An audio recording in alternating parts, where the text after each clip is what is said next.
지금 계속해서 강원랜드가 이슈가 되고 있는데요.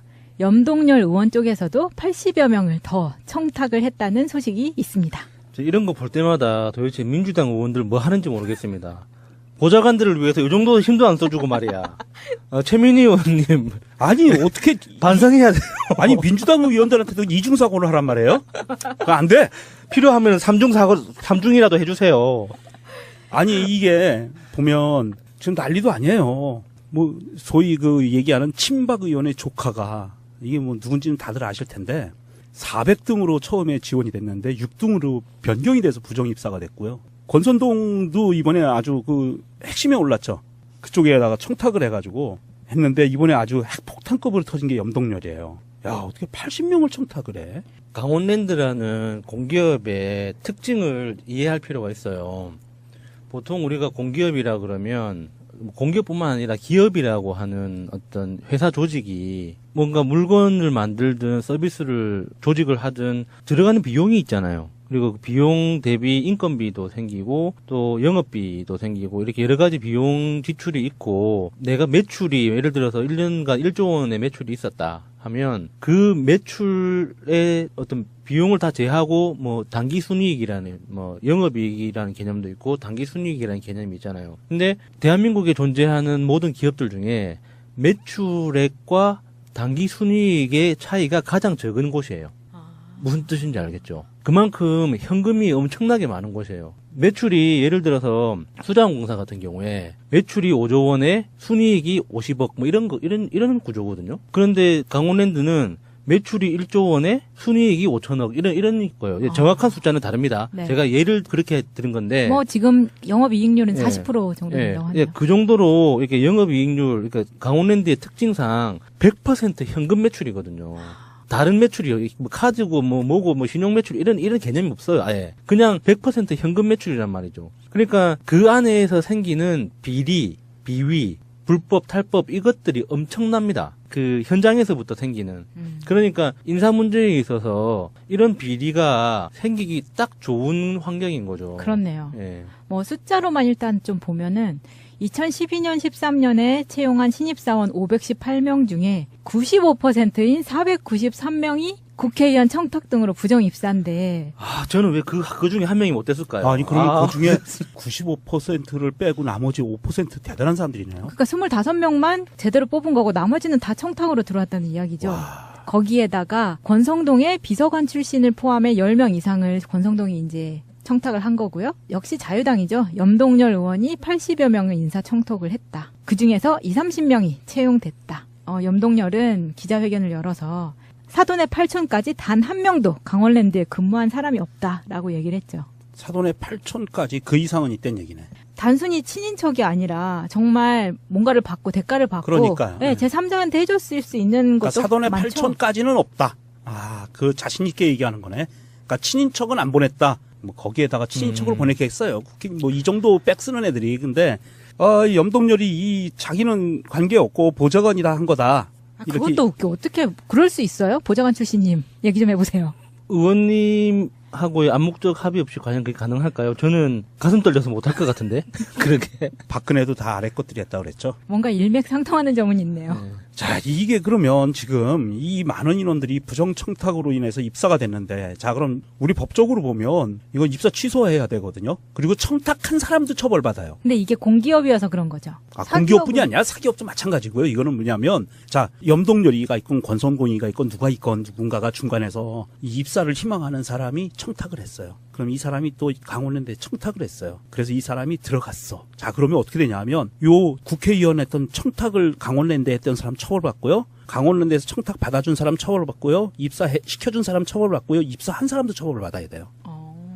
야, 이거 굉장히 복잡한 사건이네요. 다 처벌받아야 돼요. 그러니까 지금 현재 어떻게 되냐면 아까 얘기한 95%가 입사했다는 사람들 다 처벌받고 퇴직시켜야 되고 입사 무효시켜야 되고요. 퇴직시켜야 되는 게 맞고요. 그다음에 처벌해야 되는 게 맞고요. 그다음에 권성동과 염동열이 관여됐다면 이건 수사일고 100% 처벌받아야 되고요. 보좌관들 또한 보좌 행위를 하면서 불법 행위를 했으니까 처벌받아야 되고 보궐 가나요? 갈 수 있죠. 2019년쯤 그렇게 해야 되고 검찰이 강원랜드 측에서 2명만 기소하고 이렇게 얼버무렸거든요. 이 상황을. 정말 네. 얼버무린 상황인데 자 그럼 이것도 검찰이 관여가 안 됐느냐? 관여 안 됐을 리가 없다. 이렇게 큰 어마어마한 규모의 사건을 2명으로 무마했다는 거는 검찰에서도 뭔가가 있다.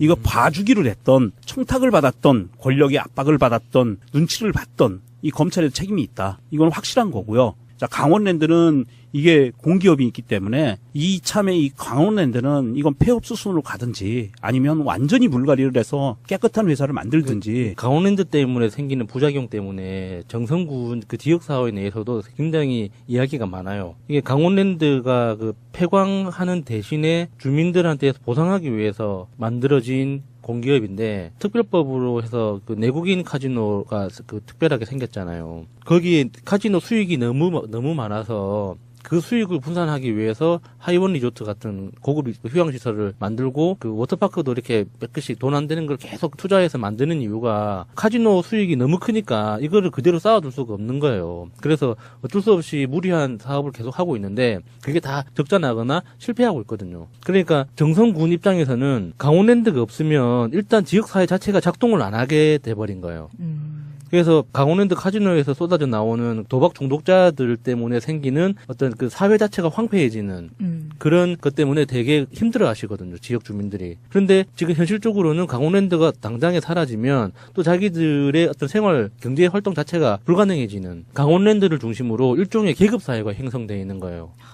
이 강원랜드 임직원들 중에서도 임원들은 일종의 왕족이고 정규직은 귀족들이고 비정규직이 평민이고 그 기타 농민들이 일반 시민들 이런 관념으로 경제 구조가 그렇게 짜여져 있어요. 이 정도 되면 폐업 시켜야겠네. 새로 새 판을 짜야 될 것 같은데요. 근데 지금 폐업 논의도 있었던 적이 있죠. 근데 일단 기본적으로 수익이 너무 좋아요. 그게 도박 중독자들에 의해서 생기는 수익이지만 어쨌거나 경영 지표가 너무 좋고 현금 흐름이 좋기 때문에 이게 그 당시 이제 지난 정권에서 여당에서는 철저하게 반대했었죠. 근데 이번에 어떻게 처리할지는 모르겠는데 하나 들여다봐야 될 것 중에 하나가 강원랜드가 광해관리공단이라는 곳이 대주주로 만들어진 거예요. 네. 광해관리공단이 어떤 곳이냐면 석탄공사의 어떤 하부 조직이었던 게 공기업으로 변하는 건데 폐광 있잖아요. 폐광한 탄광을 그대로 버려두면은 환경 파괴가 굉장히 심각하거든요. 그 안에서 폐기물, 폐수가 이게 굉장히 많이 나오고 비가 오거나 탄광이 스스로 무너지거나 하면은 대형 사고로도 이어지기 때문에 폐광을 안전하게 깨끗하게 관리하는 그 임무를 띈 공기업인데 그 광해관리공단의 한 40% 정도의 지분을 출자해서 강원랜드가 만들어진 거란 말이죠. 그런데 그 광해관리공단은 업무의 특성상 적자가 날 수밖에 없어요. 그리고 우리나라 해외 자원 개발을 할 때 석탄을 수입하는 주요 책임 부서거든요. 네. 해외 석탄 공구를 발굴하는. 근데 그것도 이익이 나는 경우가 없어요. 그러니까 다 적자가 나는데 강원랜드가 없어지면 그거를 직접 정부 재정으로 보존을 해야 되거든요. 그러면은 적자폭이 더 커지는 거죠. 정부 전체 예산에서. 그러니까 강원랜드만 보면 이거는 지역사회의 그 안에서는 누구는 없애야 된다, 누구는 존치해야 된다라고 주장을 하는데 조금 다른 공기업의 경영의 측면에서 보면 또 고리가 하나 걸려 있는 거예요. 그리고 그게 이명박 정권 때 자원외교하고 연결돼서 우리가 아직 파악하지 못하는 의심스러운 돈의 흐름들도 굉장히 많은데 일방적으로 강원랜드를 없애버리면 그 증거를 우리가 없애주는 거예요. MB의 그 범죄 증거를. 아, 또 그런 문제가 있네. 예. 그래서 함부로 지금 당장 강원랜드에 문제가 있다고 해서 이거를 일방적으로 없애자고 주장하는 거는 조금 조심스럽죠. 아니, 폐업을 하고 하되 네. 새로운 사업자를 새롭게 이제 꾸미는 거죠. 카지노 사업. 예, 그런 것도 한번 생각해 볼 수 네. 있죠. 예.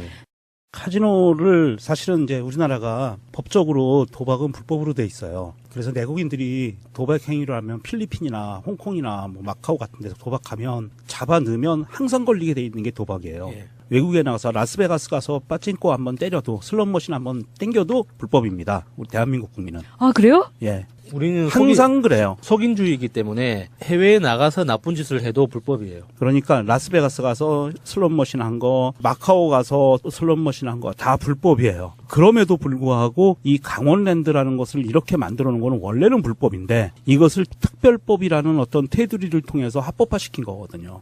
그러니까 특별법은 일반법에 항상 우선한다라고 돼 있기 때문에 법 원리가 그래요. 그래서 형법보다 우선하는 법이 돼버린 거예요. 특별법이. 그래서 강원랜드가 생겨진 건데 이 부분은 강원랜드를 국내인들이 들어가는 특별법 체제 하에 카지노로 계속 유지시킬 것이냐 아니냐는 이건 굉장히 깊이 고민을 해봐야 되는 부분이에요. 이거는 정부의 재정 문제로 접근을 해서는 안 돼요. 이걸 돈 문제로 접근을 할 게 아니라 과연 이게 형평성에 맞고 합당하느냐, 그리고 과연 이게 국민들한테 필요한 것이냐. 제가 알고 있는 몇몇도 보면 거기서 카지노에서 그냥 즐기는 정도가 아니에요. 사람들이 거기 가는 사람들은요. 우리가 그 라스베가스 여행 같은 데 가면, 마카오 여행 가면 한 10만 원 정도 이렇게 20만 원 갖고 한번 놀아보지. 이런 개념이 아니에요. 거기 도박하라는 거예요. 도박하라. 그러니까 뭐 TV 뉴스에서 같은 데 보면은 고급 승용차들 다 못 찾아가서 막 예. 공기차 있고 다 맡겨 있고 빚지고 사채 쓰고 그러거든요. 거기서 재산 다 날리고 자기 사업도 잃어버리는 사람들도 있어요. 중소기업 사장이. 그 정도로 이거는 대한민국 형법에서 불법으로 딱 못 박아놓고 있는 도박이라는 행위를 합법적인 공간을 만들어 놓고 거기서 양성화시켜서 피해자들을 만들어내고 있는 거예요. 강원랜드가 저는 1인당 하루에 10만 원 이상을 도박 행위에 쓸 수 없다라고 이런 식으로 못 박혀 있다면 이렇게까지 얘기는 하지 않아요. 그런데 그런 제한이 없다시피 해요. 그래서 그 안에서 무수히 많은 폐인들이 나옵니다. 국민들이 그 폐인이 돼버려요. 거기를 갔다가 맛을 들이면.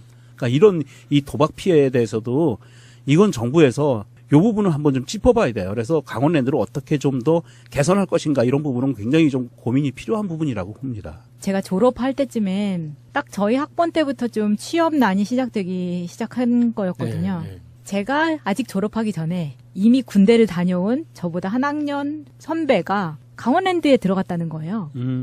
근데 그 선배는 어떤 사람이었냐면 우리 학교에서는 이제 4.19 묘역이 가까우니까 4.18 때 마라톤을 하거든요. 갔다 오는 거. 근데 그거를 경찰이 좀 보호를 해줘요. 어떻게 보면 흡사 시위하는 것처럼 보일 수가 있어요. 예. 근데 그 선배는 뭐라냐면 나는 아버지가 공무원이라서 그런데 나가면 안 돼 이러는 거예요. 그 집회도 아닌데 그러니까 괜히 뭐 잡혀서 그런 사람들 있어요. 예. 이러면 안 된다고 그래서 뭐 대단하지도 않은 것 같구만 뭐 이제 이렇게 생각을 했었는데 나중에 강원랜드를 들어갔다고 하고 나서 강남 파이낸스 센터죠. 지금 역삼동에 있는 거 네. 예전에 스타타워였을 때 어느 날 엘리베이터를 내리는데 뒤에서 너 여기 회사 다녀? 또 이러는 거예요. 그래서 네.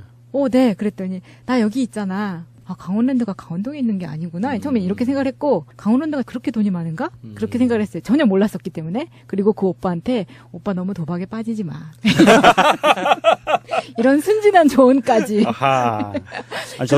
저도 대학 다닐 때 그 친한 친구의 하나가 졸업하고는 거의 못 봤는데 데모를 우리 이제 80년대에 데모를 많이 했으니까 데모 할 때마다 도망가는 애가 있었어요. 데모 안 하고. 그래서 왜 그러냐고 그랬더니 마차님 얘기처럼 아버지가 공무원이라서 고위 공무원이라 안 된다는 거예요. 그래서 졸업할 때쯤 알았어. 걔네 아버지가 국정원 직원이더라고.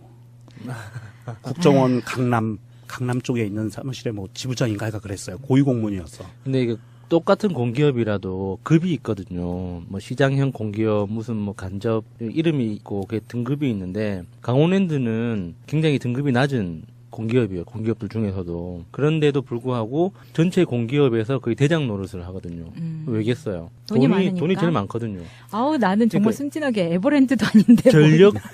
전력 산업에서도 보통 한전이 가장 모기업이고 각자 뭐 동서발전, 뭐 남부발전 뭐 이런 발전 회사들이 있고 발전 자회사의 하나가 한수원이잖아요. 근데 실제로는 한수원이 대장 노릇을 하거든요. 돈이 제일 많으니까. 왜냐면 돈을 제일 많이 벌거든요. 현실이 그런 거예요. 강원랜드에 이런 비리 사건이 많은 게 지역적인 문제도 있죠. 정치적으로 오랫동안 한나라당부터 시작된 보수 정권의 텃밭이었고 강원랜드 사장으로 이제 가는 사람들이 다 이명박 박근혜 당선에 기여했던 사람들이 보훈인사로 가는 경우가 많아서 어떤 굉장히 은밀하고 어두운 비리의 고리 그리고 핵심적인 환전소 역할을 한다고 해야 되나? 이제 그런 의혹이 많아요. 그럴 것 같아요. 네. 그런데 워낙 모든 거래가 현금만으로 이루어지는 곳이다 보니까 추적이 어려워서 아무도 본격적으로 들여다보지 못하고 있는데 부정청탁 인사 문제만으로 이 정도 나왔으면 이거라도 일단 먼저 강력하게 처벌을 해야죠. 이게 그 돈 세탁하는 얘기가 나왔는데 돈 세탁 과정이 그렇게 어렵지가 않아요. 카지노 같은 경우엔 돈이 들어가고 나서 칩으로 바꿔주잖아요. 그게 이제 세탁기거든요. 예. 칩으로 바꿔주면 그걸 갖고 뭔 짓을 하던 불리던 줄이던 어찌됐든 놀다가 그걸 다시 현금으로 바꾸면 완전 세탁이 된 거예요 이미.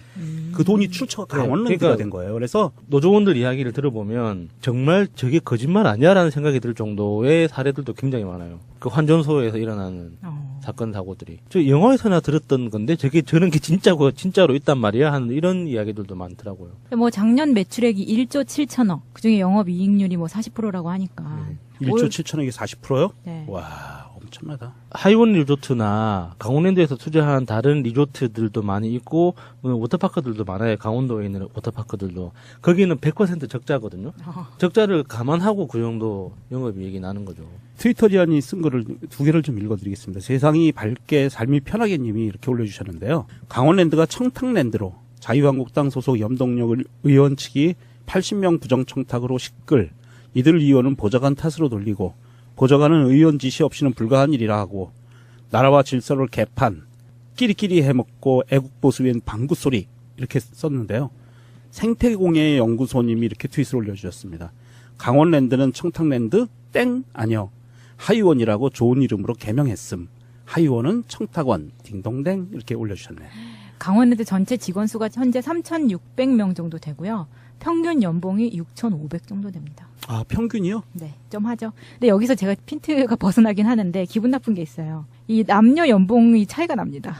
짜증나게. 주려면 똑같이 주지. 아니, 똑같이 청탁 받아서 들어갔는데 여자라고 해서 조금 주면 열받잖아요?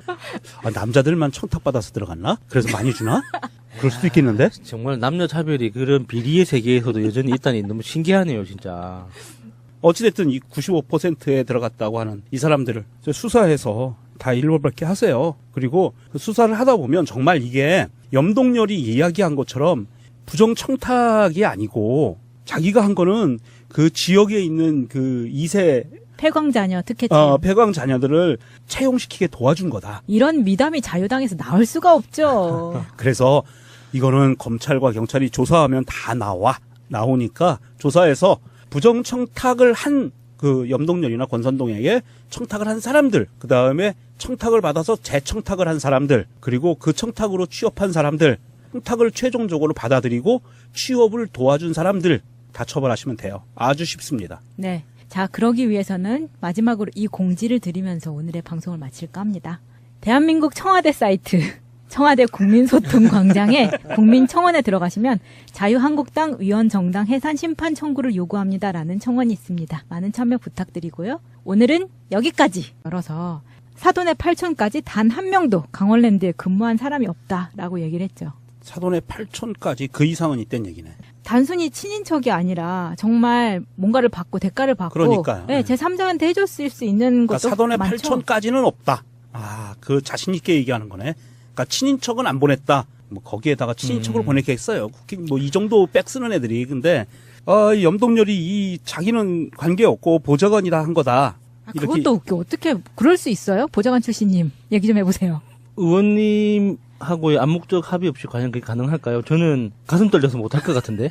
그러게. 박근혜도 다 아래 것들이 했다고 그랬죠. 뭔가 일맥상통하는 점은 있네요. 자, 이게 그러면 지금 이 많은 인원들이 부정청탁으로 인해서 입사가 됐는데, 자, 그럼 우리 법적으로 보면 이거 입사 취소해야 되거든요. 그리고 청탁한 사람도 처벌받아요. 근데 이게 공기업이어서 그런 거죠. 아, 공기업뿐이 아니라 사기업도 마찬가지고요. 이거는 뭐냐면, 자, 염동열이가 있건 권선공이가 있건 누가 있건 지금 계속해서 강원랜드가 이슈가 되고 있는데요. 염동열 의원 쪽에서도 80여 명을 더 청탁을 했다는 소식이 있습니다. 이런 거 볼 때마다 도대체 민주당 의원들 뭐 하는지 모르겠습니다. 보좌관들을 위해서 이 정도 힘도 안 써주고 말이야. 최민희 의원님. 아니, 어떻게 반성해야 돼요.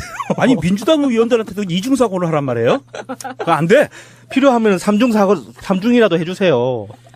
아니, 이게 보면 지금 난리도 아니에요. 뭐 소위 그 얘기하는 친박 의원의 조카가 이게 뭐 누군지는 다들 아실 텐데 400등으로 처음에 지원이 됐는데 6등으로 변경이 돼서 부정입사가 됐고요. 권선동도 이번에 아주 그 핵심에 올랐죠. 그쪽에다가 청탁을 해가지고 했는데 이번에 아주 핵폭탄급으로 터진 게 염동열이에요. 야, 어떻게 80명을 청탁을 해? 강원랜드라는 공기업의 특징을 이해할 필요가 있어요.